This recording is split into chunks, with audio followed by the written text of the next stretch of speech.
pessoal. Vamos dar um tempinho enquanto o pessoal recebe a notificação. Quem for entrando, por favor, diz se está tudo ok com o áudio.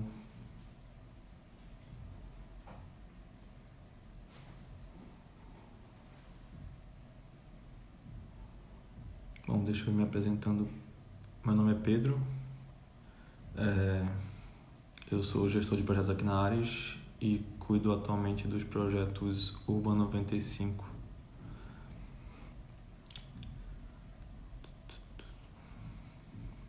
Bom, já fazendo uma introdução para quem está assistindo pela primeira vez,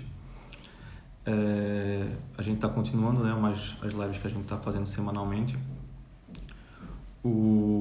A Ares, que é a Agência Recife para Inovação Estratégica, Agência Recife para Inovação e Estratégia, é uma instituição privada sem fins lucrativos e que tem como propósito o planejamento a longo prazo da cidade. Deixa eu aqui já aceitar a nossa convidada.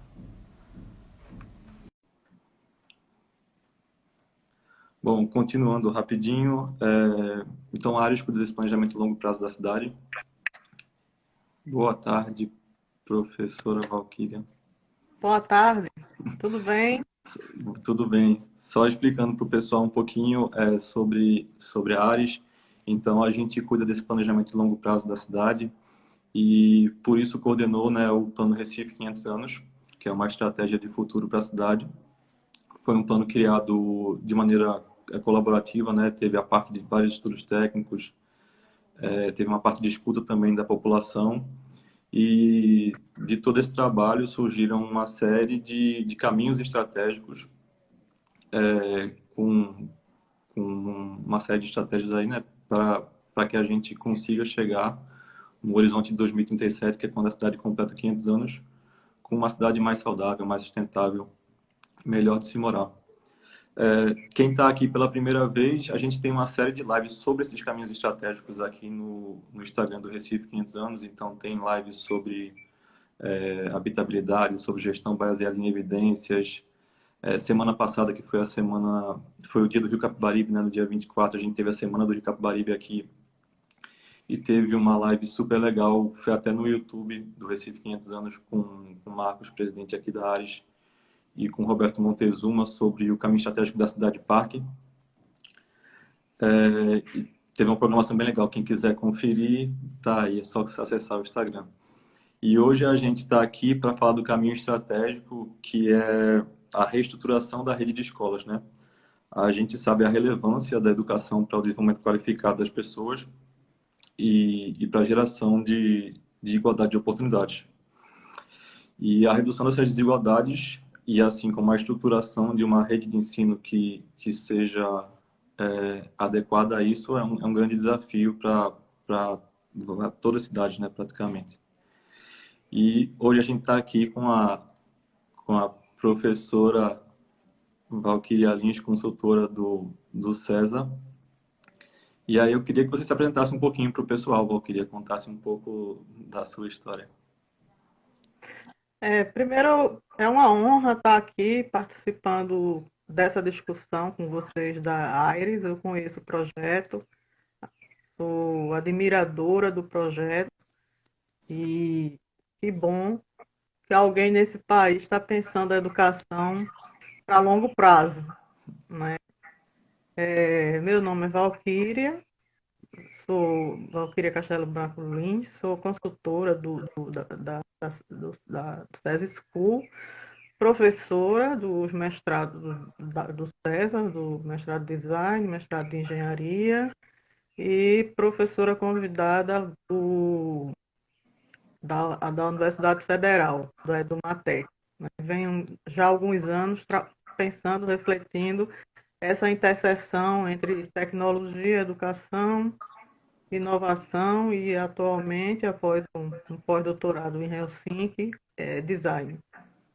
E é importante, né, que se a gente vai olhar um pouco o passado, a gente 40 anos, há 4 décadas, a gente teve 14 ministros da educação. Em 40 anos, 14 ministros da educação. E quase todos esses ministros da educação entravam por questões para fazer base política. Quase nenhum pensou a educação a longo prazo, né? O que seria a educação para o país. E não é à toa que os resultados que a gente tem, apesar de muitos menosprezá-los, né, com relação ao crescimento que a gente está tendo no ensino fundamental, eles são frutos dessas últimas décadas, né, que, de certa forma, continuaram lá o trabalho que foi feito por Fernando Henrique, o trabalho que foi feito pelo presidente, pelo ministro, né, o José Renato, o trabalho que foi feito pelo próximo ministro, e uma política para ajudar essas famílias, né, a política como a Bolsa Família, como você destinar dinheiro para que as pessoas pudessem frequentar a universidade, um Fundeb, né, um apoio para o salário do professor. Então, o que a gente construiu hoje ainda é fruto desse planejamento. Por isso que eu ressalto aqui a importância de se planejar a educação. Quando a gente pega o resultado, que é a nossa vitrine internacional, né, lá do Ceará, os resultados do Ceará, a gente também vai notar que os frutos que eles têm, você tem no quinto ano, quase todos os alunos matriculados no quinto ano, com 98% de aproveitamento. E quando você vai olhar, você vê que tem uma continuidade, né? São várias, várias candidaturas ali, vários governos que passaram e mantiveram esse planejamento. Mas não é só a escola, né? Recentemente saiu uma tese de doutorado, foi publicado sobre um estudo do que acontecia ali, não só as questões de dentro da escola, mas todo o trabalho que eles fazem fora da escola, porque não adianta só a gente olhar a escola sem a gente olhar as questões que são de acesso, né, de não ter condições de frequentar a escola, de você ter uma 40% de uma população sem saneamento básico, uma desigualdade social muito grande, e isso impacta. Né? Tem um relatório Coleman, que foi um relatório que foi publicado na década de 60, de 1966, que ele fez um estudo enorme e apontou que as condições das famílias, né, as desigualdades entre as famílias, atinge bastante o aproveitamento dos alunos da escola, a ponto de, quando um aluno com uma família mais desestruturada, ele sai de férias, passa um mês distante da escola, o aproveitamento dele em relação ao outro cai. Então, a educação, a escola, é uma coisa muito complexa, né, que precisa mesmo ser muito planejada, não só pelo viés, que é o viés intraescolar, o olhar de dentro da escola, mas o olhar que é a sociedade onde ela está inserida. A gente tem países que a escola não pode ficar a mais de 3 quilômetros do povoado onde a população mora, né? E aí, para cumprir tudo isso, vem todo um conjunto de política que acompanha isso, que é uma boa formação dos professores, né? Uma boa formação para liderança, porque a gente sabe que dentro da escola o professor e a liderança são as peças-chaves, né? Tem até um livro que foi publicado por Antônio Góes, que é um dos jornalistas que trabalha com a educação.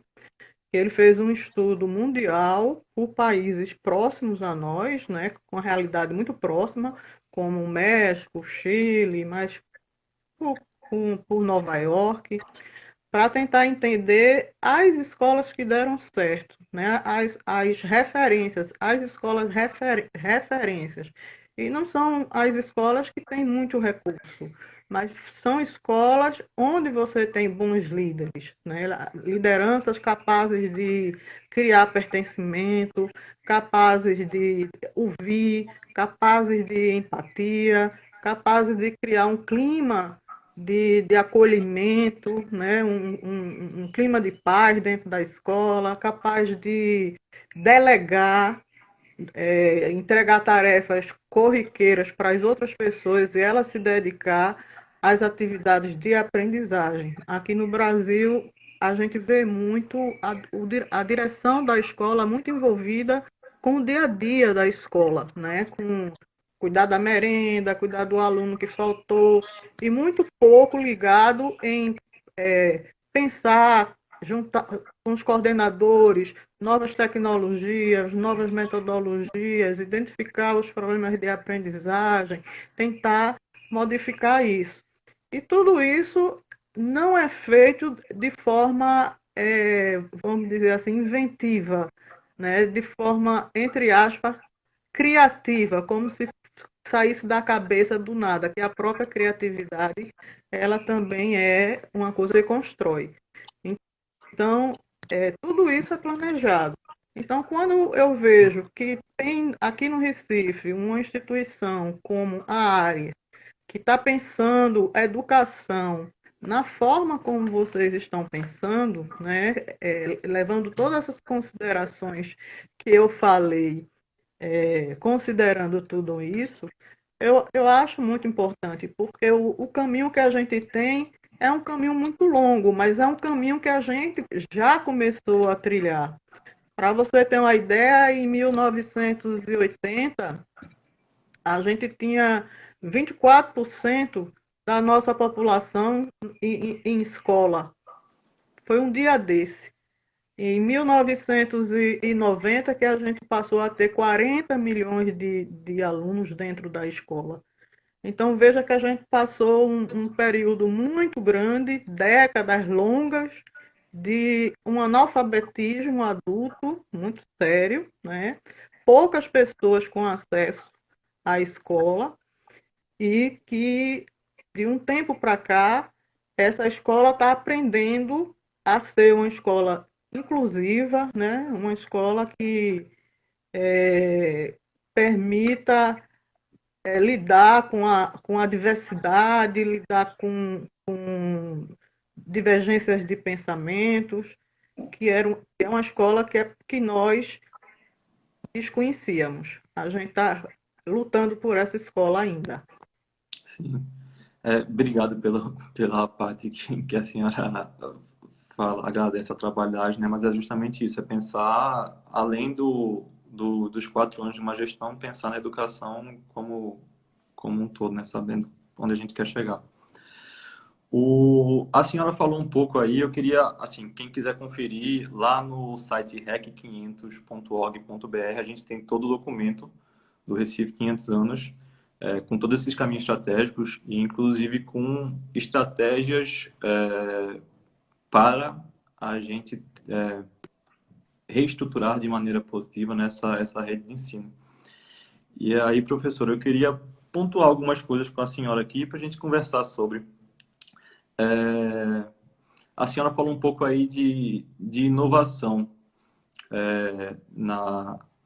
nessa educação, e eu queria entender um pouco como é que a senhora vê isso, né? Porque uma das estratégias que a gente fala lá é sobre o contraturno para outras atividades.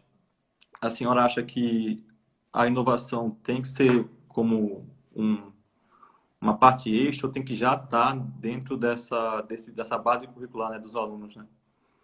E como é que a senhora vê também a capacitação dos professores para exercer essas práticas inovadoras? A gente tem que fazer algumas pontuações, né? Porque o passado, ele, ele costuma vir para o presente como novidadeiro, né? Como coisas novas. Se você for para a década de 30 no Brasil, certo? Você tinha lá a escola nova. E uma das grandes práticas da escola nova é justamente essas metodologias ativas. E o lema da escola nova é aprender a aprender, que é uma palavra vazia, porque ninguém aprende a aprender se não tiver conhecimento, se não tiver o que aprender. Mas isso está sendo dito e é tido como algo novo, metodologias novas, né? Como inovação. Se você vai para a década de 50, 60 no Brasil, você vai encontrar lá um movimento muito forte, tecnicista, né, que veio com as ideias do Taylorismo, do Fordismo, do trabalho para o mercado, da eficiência, da eficácia, do aprender a fazer, era da década da. Na década de 90, a gente teve um movimento muito forte com relação à qualidade total, né? Você formar pessoas para o mercado e qualidade total. Então, quando você pensa em inovação no que diz respeito à educação, certo? Você pensa em criar ideias e tecnologias que transformem com sentido a realidade, o território das pessoas, de acordo com as necessidades delas. Então, você vai ter aqui no Brasil várias escolas nos interiores aqui de Pernambuco que ganharam prêmios internacionais por ideias inovadoras, por ter dado respostas inovadoras para os problemas que tinham ali, né, num determinado território. Você vai encontrar no Piauí, aqui em Pernambuco, como eu já falei, você vai encontrar no Ceará. Então, quando a gente fala de inovação, não é só a questão dessas metodologias, né? Que muitas delas até nem novas são metodologias antigas. E que também tem alguns pontos controversos com essa ideia de você colocar o aluno no centro, o aluno ser o centro. Né? O aluno não é o centro, não tem centro. O que é importante é o diálogo, né? Você ter um diálogo com o professor, um diálogo com os colegas, ter uma atitude colaborativa, tentar junto identificar as perguntas, identificar os problemas, tentar junto resolver esses problemas. Então, quando você coletivamente, né, com a mentoria, com os conhecimentos do professor, porque o professor, porque a escola, quer queira, quer não, é um lugar que você vai transformar o senso comum num conhecimento mais formalizado, mais científico, né? E é o professor que tem esse papel de, olha, você está jogando esse aviãozinho de papel, ele está voando. Veja aí como é que voa. Mas não adianta o aluno chegar em casa e dizer, eu passei o dia todo fazendo avião de papel e jogando. Foi bem divertido, foi gamificado e foi lúdico. Mas se você pergunta, mas por que o avião está voando? O que é que está por detrás disso? Qual é o conhecimento que está por detrás disso? Qual é o fundamento que está por detrás disso? Então, a escola é um lugar que você tem que estruturar esse conhecimento. Não é para fazer o currículo extensivo, o currículo enciclopédico, mas a primeira coisa por isso que a gente precisa de professores e líderes preparados, a primeira coisa que a gente precisa sentar é construir esse currículo. O que é do passado que permanece, o que é do presente e qual é o futuro. Porque o currículo é exatamente o que vai fazer a cabeça dos jovens, é que vai preparar as questões éticas, o que ele vai pensar, como é que a escola vai preparar. Então, se o estudante fica numa escola de tempo integral, certo? Mas sem ter uma educação integral, porque há uma diferença entre escola de tempo integral e uma educação integral. Isso não vai, é, não é só prepará-lo para ele ter aulas de coisas que o mercado vai precisar, mas ele tem que ter um preparo para a cidadania, um preparo para a ética, um preparo para a sociabilidade, um preparo para pensar quais são os grandes problemas que a gente tem hoje, né? A questões de sustentabilidade, de clima, de vírus. Então, a escola, esse contraturno, se for um contraturno só para ele estar reproduzindo coisas, né? Aprender a fazer coisas sem saber o porquê, nem entender para quê, não é, não é uma inovação, certo? Sim, Mas que é necessário, sim, as crianças e os adolescentes estarem na escola em tempo integral. E, de sim. preferência, com uma educação integral, não só para o trabalho, não só para o mercado, né, como se diz por aí. Que a gente é mais do que trabalhador. A gente é mais alguma coisa. Com certeza. A senhora falou um pouco também dessa questão da escola não só como uma sala de aula, né? Como é que a senhora vê a importância de você trazer, a senhora falou também que não seria centrado no aluno, né? Qual a importância de trazer, por exemplo, os pais para esse novo ensino, assim, vamos dizer? Olha, todas as escolas que dão certo, né? E eu conheço algumas, eu morei um ano na Finlândia, e eu não nem gosto de falar, porque quando a gente fala, mas a Finlândia é aquele paísinho de 15 milhões de habitantes, mas ninguém se lembra que na década de 60 a Finlândia não era nada, né? Isso foi um planejamento, botaram na cabeça que a educação iria ser a mola mestra do país e, e foi.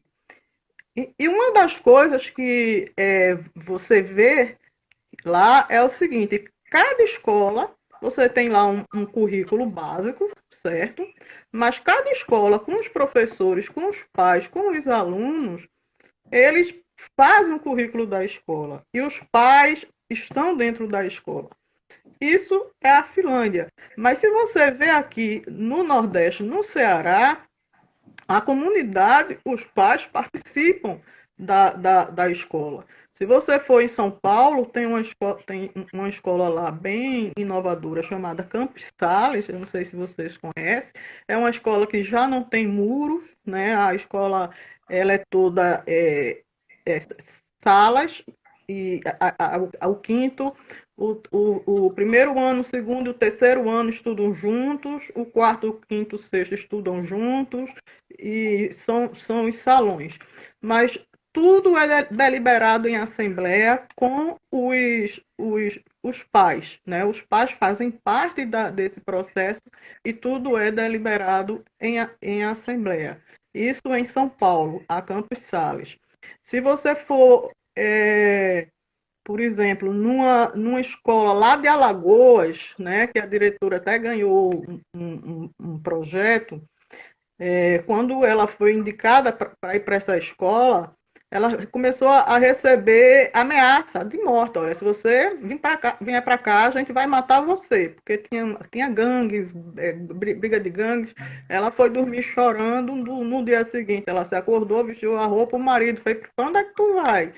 Eu vou trabalhar. Oxe, tu não estava chorando, dizendo que não ia morrer. Ela: não, mas eu tenho que mostrar que eu quero o bem deles.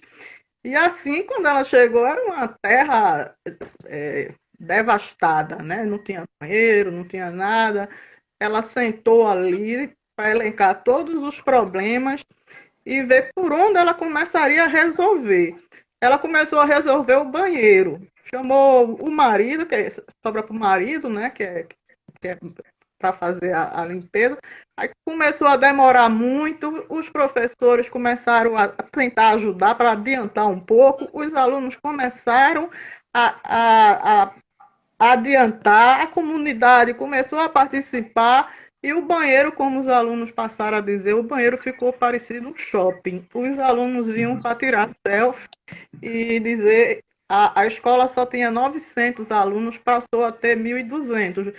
E aí, uma das formas que ela, a partir disso, ela tinha muitos outros problemas, né, de aprendizagem, disso, daquilo, outro, mas por onde começar?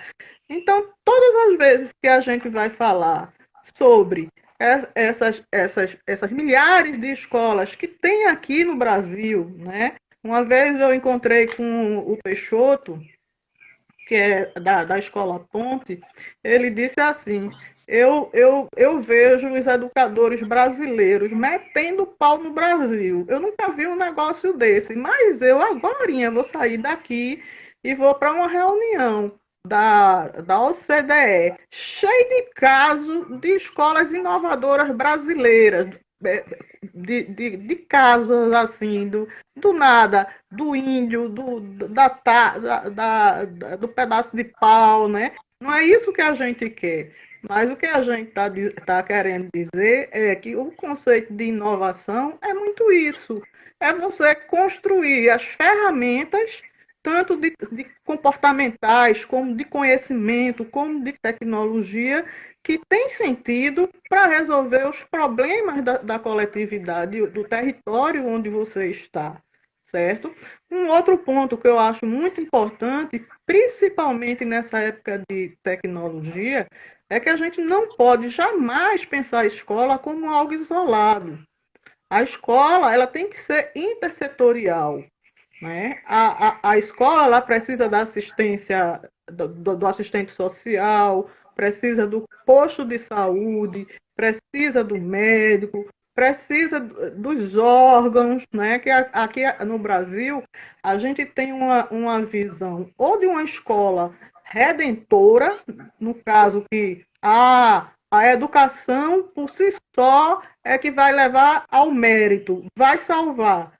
Não, não é bem assim. E a gente sabe que não é assim, né? Você pega, por exemplo, essa Covid, 1,9 milhões de jovens, crianças e jovens, não têm internet em casa. Foi o último dado, saiu hoje, de meio-dia eu estava lendo, da Unesco. 1,9 milhões não tem internet em casa, né? Então, você percebe que o CEP, o lugar onde você mora, o lugar onde você está, ele faz diferença. Então, se você está numa escola o Drauzio Varela, uma vez numa entrevista, disse o seguinte: olha, a criança, quando ela está lutando com parasitas, absorve a energia, muita energia do cérebro. Né? O cérebro dela deixa de desenvolver, porque toda a energia que era para o desenvolvimento do cérebro dela está ali lutando para sobreviver. Então, quando ela entra na escola, ela já entra em desvantagem por morar em locais sem saneamento básico. Então, cuidar de tudo, né? Não é só uma visão de você ver uma caixinha fechadinha ali, colocar bons professores, colocar alunos, fechar, trancar, passar o dia inteiro ali dentro e achar que isso vai resolver, né? Claro que tem todas essas questões da inovação que você falou, né? Dos ambientes criativos, de atrair para perto dessas escolas coisas que fortaleçam a vontade desses meninos terminarem o estudo para ir arrumar um emprego, né? Pega um ecossistema desse, como a gente tem no Porto Digital, que impulsiona, né, a vontade de aprender, porque vê perspectiva, vê um caminho ali, porque uma grande parte da evasão escolar dos nossos jovens vem porque tem que sustentar a família. E agora, infelizmente, a evasão infantil, que as crianças estão pedindo dinheiro para a sobrevivência.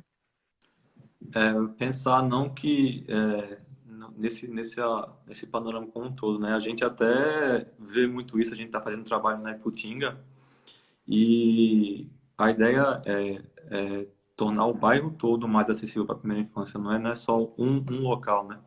Então, pensar em como é que essa criança chega até o posto de saúde, como é que ela chega até a creche. A gente, às vezes, pensa que são só 10 minutos. Mas pensa em 10 minutos levando uma criança no colo ou com uma criança no braço do lado. Já muda um pouco a percepção da gente com, com o que é a realidade, né? Mas Exatamente. Pensar no todo, né? A creche, para você ter uma ideia, até hoje a gente não tem a garantia universal da creche, né?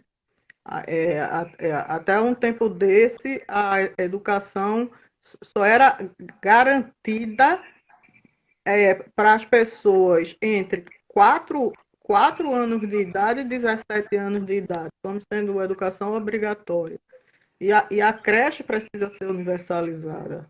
sim, foi até um tema bastante debatido agora que a gente passou pela parte da campanha eleitoral, né? O déficit de creche que a gente tem foi um tema bem recorrente nas propostas dos candidatos. O que é um É, absurdo, né? Porque a gente sabe que a grande massa é trabalhadora, né? É mulher.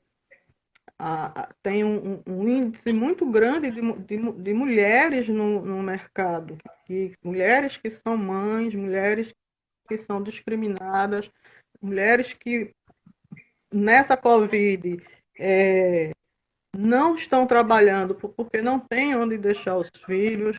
As creches que eram privadas foram à falência, né? Porque eram creches de baixo custo para atender justamente essa população e muitas delas não conseguiram, muitas delas faliram. E as creches estaduais, as creches públicas, elas não dão conta de receber os filhos das trabalhadoras. sim, a gente vê em alguns estudos nossos aqui que acaba que 90% das crianças, a responsabilidade de cuidar é da mãe.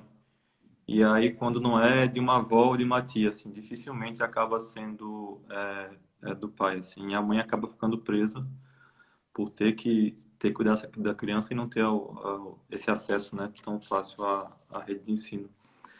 É, Pegando só outro tema, assim, que a gente já falou um pouco sobre essas práticas inovadoras e esse novo jovem. Eu sei que a senhora estuda esse tema há bastante tempo. A senhora vê alguma mudança nos alunos? Estou perguntando porque eu queria ver se a senhora comentava um pouco sobre a questão de como é que a gente atrai esse novo jovem. O jovem de hoje não, o jovem que eu digo, a criança de hoje não é uma criança de 10 anos atrás, né? E aí a senhora, como é que a senhora vê essa questão de você resolvendo esses problemas estruturais também, né? Claro. Mas como é que a senhora vê o ensino tem que ser para atrair mais essa criança hoje em dia? A educação, quando ela tem sentido, né? Quando ela tem algum significado, quando o aluno tem algum sentimento de pertencimento, é a educação que engaja, não é? É, você está, vamos supor, numa sala de aula, ouvindo ou fazendo uma série de atividades, né? Porque muita gente faz, não, é o professor falando. Aí você tem práticas assim, como dar uma lista de exercícios para esse menino fazer. Então, quantos exercícios? Bota aí 100, de 1 a 100, né? Igual aquele matemático que conseguiu, aos 12 anos de idade, desenvolver uma fórmula porque a professora deu um castigo para ele contar, escrever de 1 a não sei quanto, o cara era um gênio da matemática, ele foi, desenvolveu a fórmula e fez pronto. Eu boto isso aqui e já está aí E tá a resposta, isso não é brincadeira não, isso é verdade. Ele terminou para não fazer o que ele tinha que fazer, inventando essa fórmula.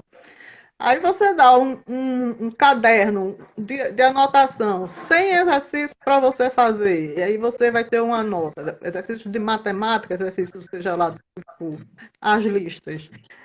Ou então você está falando coisas ali que a pessoa não sabe, não tem entendimento, não sabe o porquê. Né? Porque o conhecimento, além de ter o conhecimento, você precisa entender o significado daquilo ali. Por exemplo, não tem coisa mais útil de você aprender do que matriz. Não é? Matriz matriz você pode usar uma matriz desde para calcular a feira da sua casa, para calcular a quantidade de comidas para uma festa de aniversário que você for fazer, de brigadeiros, quantas latas de leite condensado. Tem mil utilidades práticas do dia a dia. Mas a pessoa aprende a fazer matriz sem nenhuma relação, sem nenhum envolvimento do aluno com como é que ele pode usar aquilo ali. Né? Eu me lembro que quando eu dava aula de programação, eu sempre fazia essa brincadeira de vamos aprender matriz com programação. Agora a gente vai aprender matriz para dizer o seguinte: você tem uma sala de aula com tantos alunos, você precisa de quantos cadernos, quantas borrachas, faça aí uma matriz para a gente ver o preço. Então, isso é uma coisa que tem uma outra interação, porque passa a ter sentido, né? Você usar um conhecimento para você resolver um problema. Olha, aqui está esse problema. Vamos ver como é que a gente resolve isso aqui. Isso é uma coisa. Então, se o aluno ele tem atividades, certo? Porque o conhecimento não é um conhecimento, não é chato. Chato é você fazer coisas que você não sabe nem o que, é que você está fazendo. Aí é pau, né? Você estudar um bocado de lista de coisas sem saber nem para. E isso vai para tudo, né? Você chega, por exemplo, em computação, você vai aprender linguagem de programação, aí começa aquela coisa de vamos fazer um triângulo retângulo, vamos fazer uma sequência de Fibonacci, vamos fazer não sei o quê. O conhecimento fica descontextualizado.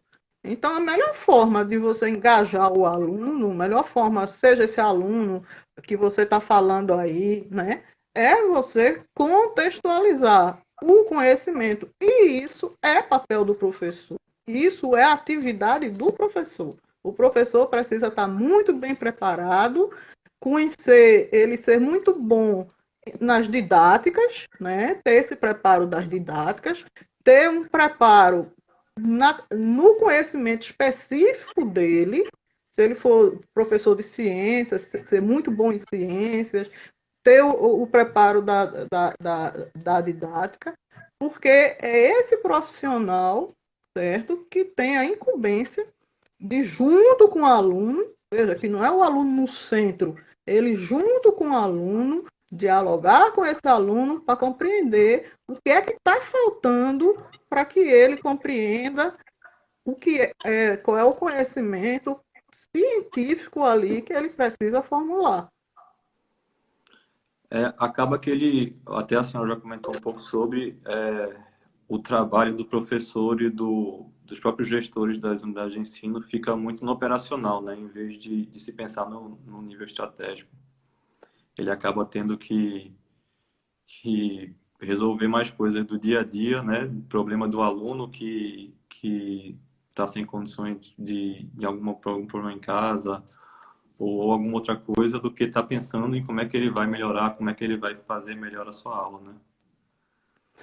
E é impressionante, porque você não tem, a gente chama, vamos lá, o diretor, ou o líder, seja lá que nome dá. O líder, né, é igual a um líder de uma empresa. Eu sempre digo, minha gente, ó, vocês querem que um líder para uma empresa, qualquer empresa, vá procurar aí no sertão, na escola rural, um diretor que pegou uma escola do cascalho e botou essa escola de pé.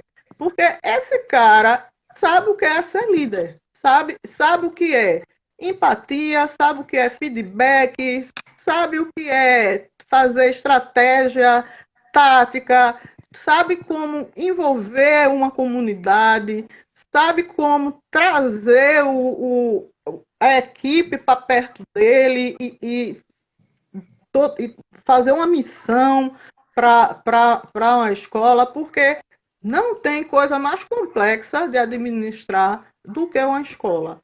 A escola é muito complexa, né? E o que mais me chama a atenção é a quantidade de gente que fala de educação sem nunca ter lido um livro de educação e como se entendesse dessa complexidade e sai como se fosse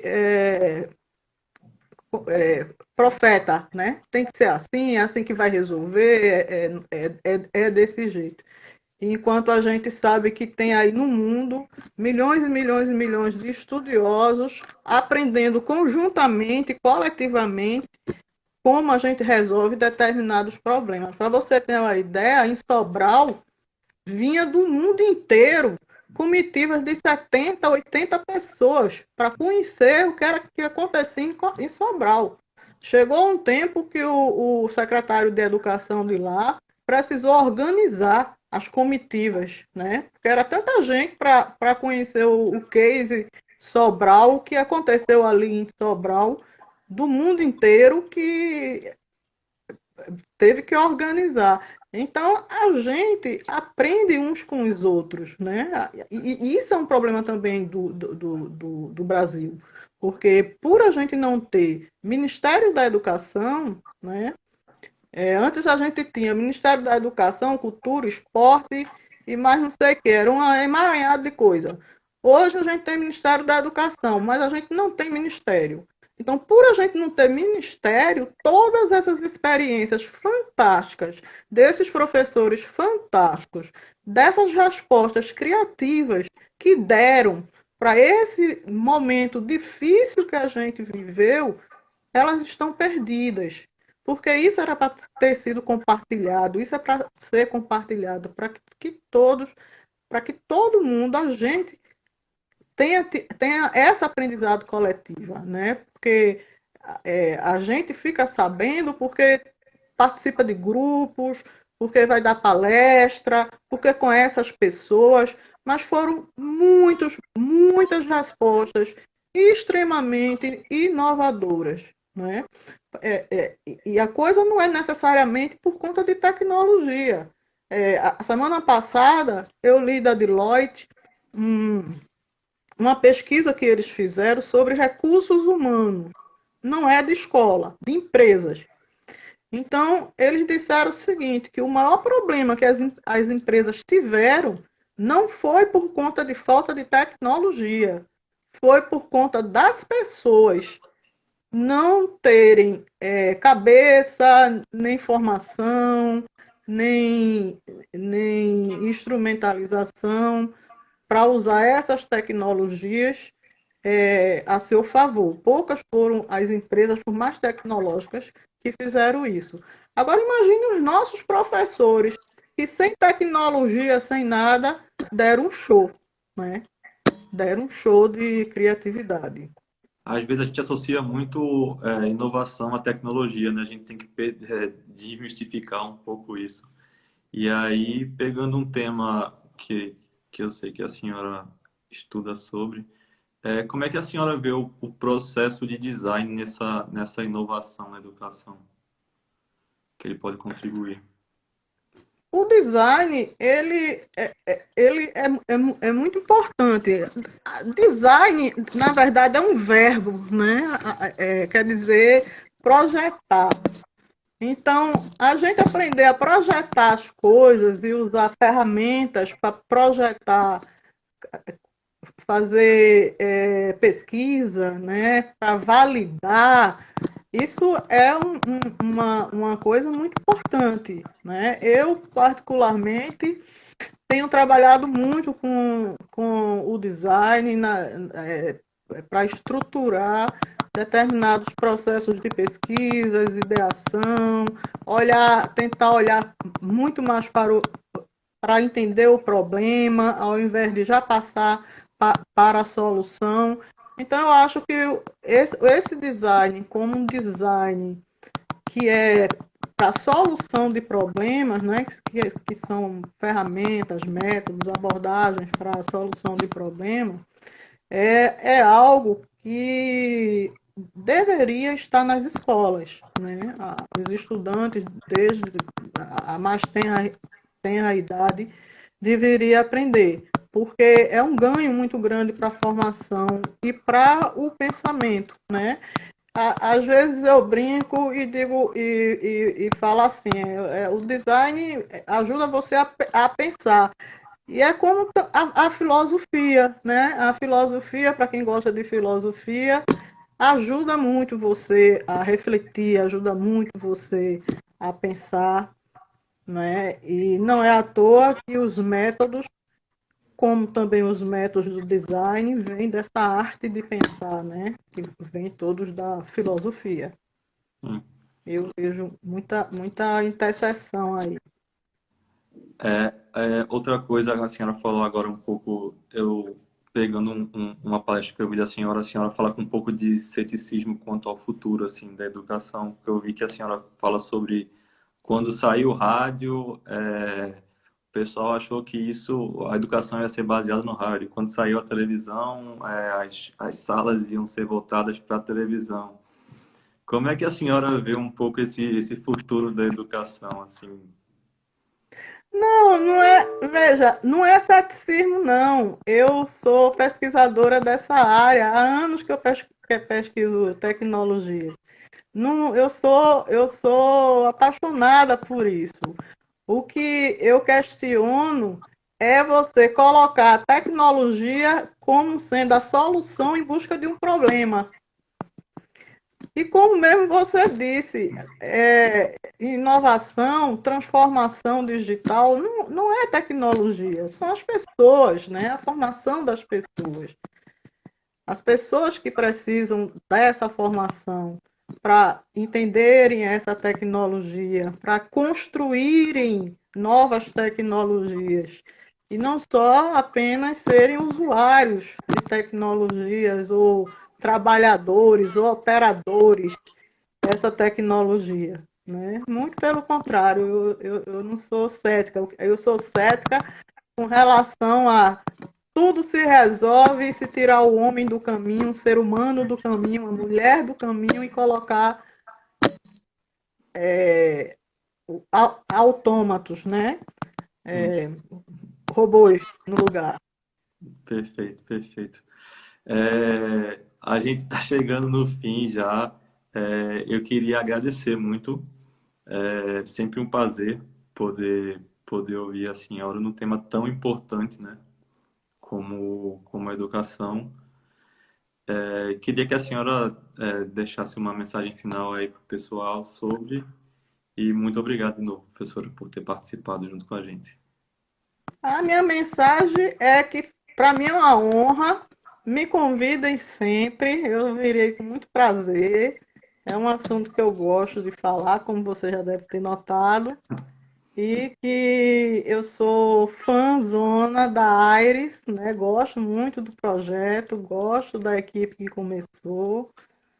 Alguns são amigos meus, né? E que agradeço a todos vocês que estiveram aí, me acompanharam, me ouviram. E espero que eu tenha contribuído para algumas reflexões, porque, na verdade, o que eu gosto de fazer mesmo é botar para pensar. Que é o mais importante, é o mais importante. Obrigado, É, professora. de nada. Prazer, viu? Tchau, tchau. Tchau.